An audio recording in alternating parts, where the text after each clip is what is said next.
আজকে আমরা অক্টাল সংখ্যার পরিপূরক কিভাবে করতে হয় সেটা দেখব। ধরুন আপনাকে কেউ বলল 225 টাকার একটি সম্পদ থেকে আপনাকে 220 টাকা বা 200 টাকা বিয়োগ করে দিতে বলল অক্টাল সংখ্যায়। এটা আপনি কিভাবে করবেন? আমরা নর্মালি অক্টাল সংখ্যার যে বিয়োগটা করতে চাচ্ছি, এই অক্টাল সংখ্যার বিয়োগটা এখন আমরা কম্পিউটারে করতে চাচ্ছি। কম্পিউটারে করতে চাইলে কম্পিউটার তো অক্টাল সংখ্যা বুঝবে না, সে বাইনারিতে রূপান্তর করে নেবে এবং সেই বাইনারি রূপান্তরটা যুগের মাধ্যমে করে দিবে। এখন আমরা এটাই কিভাবে করব? ধরুন আমি একটি কোশ্চেন আপনাকে করতেছি, যেমন আমি বললাম 225, এটা হলো একটা অক্টাল সংখ্যা, এটা থেকে আপনি বিয়োগ করে দিবেন, ধরুন 35 বিয়োগ করে দিলেন। এখন এটা আপনি কিভাবে করবেন?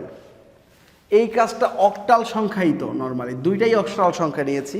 এখন এটা আপনি কিভাবে করবেন, এটা পরিপূরকের সাহায্য আপনাকে করতে বললাম। আপনি ফার্স্টেই কি করবেন? ফার্স্টেই দেখুন এটার বাইনারি বের করবেন। এটার বাইনারি কত?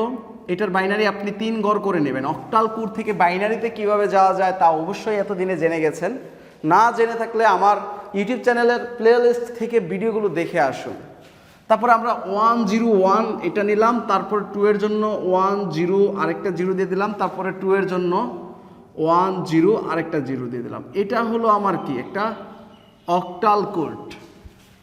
দেন আমরা 35-এর জন্য একটা বাইনারি কোড বের করব। 35 নট -35। 35-এর জন্য যদি আমরা বাইনারি কোড বের করি তাহলে হচ্ছে 101 আর 3-এর জন্য হবে 11 আর এইদিকে একটা 0 দিয়ে দেবো। তাহলে এটা হলো 35-এর একটি বাইনারি কোড, আর এটা হলো 225-এর একটি বাইনারি কোড। এখন আমরা এই দুইটাকে যুগের মাধ্যমে কিভাবে করতে পারি? তাহলে অবশ্যই আমার 35-এর বাইনারি কোড এটা হলে -35-এর বাইনারি কোড বের করে নিতে হবে। তাহলে আমরা 35 থেকে -35 কোডের বাইনারি কোড কিভাবে বের করব? সেটা বের করার প্রসেস হলো 2-এর পরিপূরকের মাধ্যমে করতে হবে। এখন এটা আমরা কত বিট নিয়ে করব? দেখুন আমাদের দুইটারই মেমোরি সেম হতে হবে। ফার্স্টে এটার মেমোরি গুনি 1 2 3 4 5 6 7 8 9। তাহলে এইখানে কয়টা মেমোরি পাচ্ছি? 9টা। তাহলে আমাকেও এটার 8-এর বেশি মেমোরি নিয়েই করতে হবে। তাহলে এটা যদি আমি 8-এর বেশি মেমোরি নিয়ে করতে চাই তাহলে এটা 16 বিটের মেমোরি নিয়ে করতে হবে। এটাকেও আমার 16 বিটের মেমোরি নিয়ে করতে হবে, কারণ 8 বিটের মেমোরি নিয়ে আমি করতে পারবো না, কারণ আমার এইখানে 9টি গড় এসে গেছে। তাহলে 9টি গড় এসে গেলে আমাকে 16 বিটের। অনেকেই মনে করবে ভাইয়া এইখানে তো 0, এটা তো 0 বাদ দিলেও হয়, 0 ছাড়া করলেও তো হয়। না, এখানে 0 ছাড়া করলে হবে না, 0 সহই করতে হবে, কারণ আপনাকে মেমোরির জায়গাটুকু নিয়ে নিতে হবে। তাহলে দেখুন আমরা ফার্স্ট যে কাজটি করব, এই 35-এর 2-এর পরিপূরক করব। কত বিট পর্যন্ত? 16 বিট পর্যন্ত। আগে আসি 35-এর 16 বিটের বাইনারি লিখি। 35-এর বাইনারি, 35-এর বাইনারি আমরা কত পাচ্ছি? এই যে এটা 16 গড় পর্যন্ত লিখবো। এখানে কয় গড় পাচ্ছি? 6। তাহলে 10টা শূন্য দিয়ে দেই। 1 2 3 4 5 6 7 8 9 10।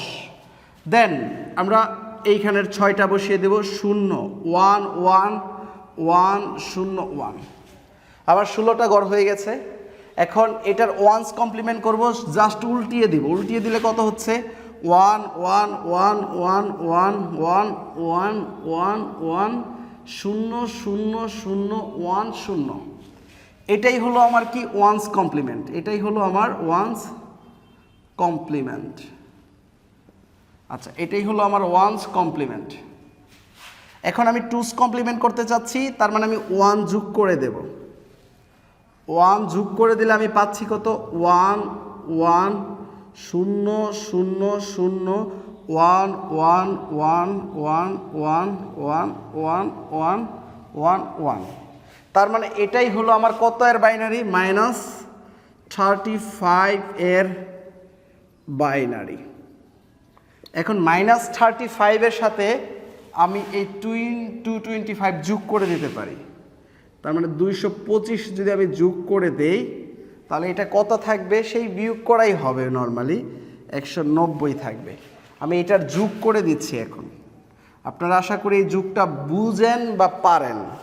এখন আমি এটার সাথে আমি 225-এর বাইনারি লিখব। 225-এর বাইনারি কত? এই সংখ্যাটি। এটাকে আর মাইনাস করতে হবে না, আমি এটাই লিখবো। দেখুন এটা কত লিখতেছি 1 0 1 0 1, আমরা এই 101 এটা লিখলাম 101 101, তারপরে এটা লিখবো 0 1 0, দেন বাকিগুলো শূন্য দিয়ে ফিল আপ করে দেব। এখন যদি আমি শূন্য দিয়ে ফিল আপ করে দিই, এখন ক্যালকুলেশন করব।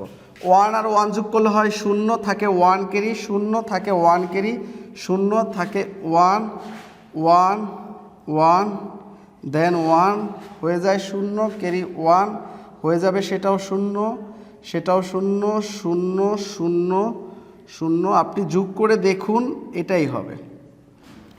এখন এই দিক থেকে গুনতে গুনতে 16 বিটের বেশি পেয়ে গেছি, এটা ক্যারি বিট, এটা বাদ, এটা হবে ক্যারি বিট, আর এটা হবে চিহ্ন বিট, চিহ্ন বিট, এটা হবে চিহ্ন বিট। চিহ্ন বিট 0 মানে কি, এটা একটা পজিটিভ নাম্বার। সো আমরা এই বাইনারিটা দেখি কত, এদিকে যেহেতু 0 সো বাদ, আমার এটাই হবে আনসার।